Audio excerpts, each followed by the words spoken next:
Sir Arvind sir ମୁଁ ଧନ୍ୟବାଦ ଅର୍ପଣ କରୁଛି। ମୋତେ ମୁଁ ଏଠି ବିଦ୍ୟାକାଳୀନ ସଭାର ବିଷୟରେ କିଛି କହିବାକୁ ଯାଉଛି। ତେଣୁ ମନୁଷ୍ୟ ଜୀବନ ହେଉଛି ଅତ୍ୟନ୍ତ ମୂଲ୍ୟବାନ। ଜଳ ବିନା ଜୀବନ ଅସମ୍ଭବ, ସେପରି ବିଦ୍ୟା ବିନା ଜୀବନ ଅସମ୍ପୂର୍ଣ୍ଣ ଅଟେ। ବିଦ୍ୟା ଆମ ଜୀବନର ଅମୂଲ୍ୟ ରତ୍ନ।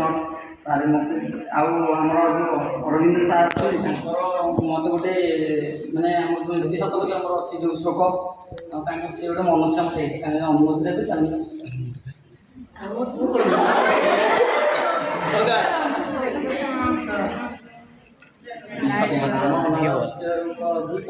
ପ୍ରଚ୍ଛନ୍ନ ଗୁପ୍ତମ୍ ଧନମ୍ ବିଦ୍ୟା ଭୋଗ କରି ଯଶଃ ସୁଖ କରି ବିଦ୍ୟା ଗୁରୁ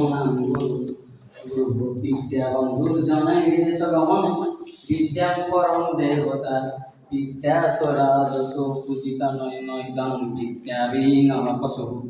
ବିଦ୍ୟା ହେଉଛି ଗୋଟେ ବ୍ୟକ୍ତିର ଗୋଟେ ଶିଶୁର ସୁନ୍ଦରତା ଅଟେ। ସେ ଅତ୍ୟନ୍ତ ଗୁପ୍ତଧନ ଅଟେ। ବିଦ୍ୟା ଆମକୁ ଭୋଗ ଆନନ୍ଦ ମାନସିକ ଓ ଭୌତିକ ସୁଖ ଆମକୁ ପ୍ରଦାନ କରିଥାଏ। ବନ୍ଧୁ ଜଣେ ବିଦେଶ ଗମନ ଗୋଟିଏ ପକ୍ଷରେ ବନ୍ଧୁମାନଙ୍କ ଗୋଟେ ସାଙ୍ଗ ଭଳିଆ କାର୍ଯ୍ୟ କରେ ଓ ଅପର ପକ୍ଷରେ ସେ ଆମକୁ ବିଦେଶକୁ କୌଣସି ଆମେ ଯଦି ଆମେ ଗୋଟେ ଯାଉଛେ ଆମର ପରୀକ୍ଷା ହେଉ କି କାର୍ଯ୍ୟ ସଫଳତା ହାସଲ କରିବାରେ ସେ ଆମକୁ ସାହାଯ୍ୟ କରିଥାଏ। ବିଦ୍ୟା ଗୁରୁମାନଙ୍କ ଠାରୁ ମହାନ, ସେ ଗୁରୁ ବିଦ୍ୟା ଗୁରୁମାନଙ୍କ ଉପରେ ବି ରହିଥାଏ।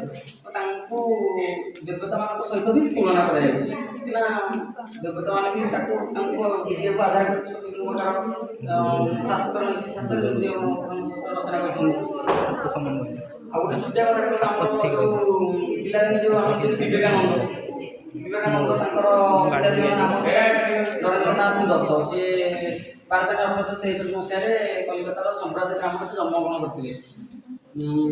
ତାଙ୍କ ମାତାଙ୍କ ନାମ ଥିଲା ଭୁବନେଶ୍ୱର ଦେବୀ, ଆଉ ପିତାଙ୍କ ନାମ ଥିଲା ବିଶ୍ୱନାଥ ଦତ୍ତ। ସେ ଇଂରାଜୀ ବିଶ୍ୱବିଦ୍ୟାଳୟରେ ପାଠ ପଢ଼ୁଥିଲେ। କଲିକତାର ସେ ବିଶ୍ୱବିଦ୍ୟାଳୟରେ ବିଏ ପାସ୍ କରିବା ପରେ ତାଙ୍କର ସେ ମାନେ ସେତେବେଳେ ତାଙ୍କର ଦେହ ତ୍ୟାଗ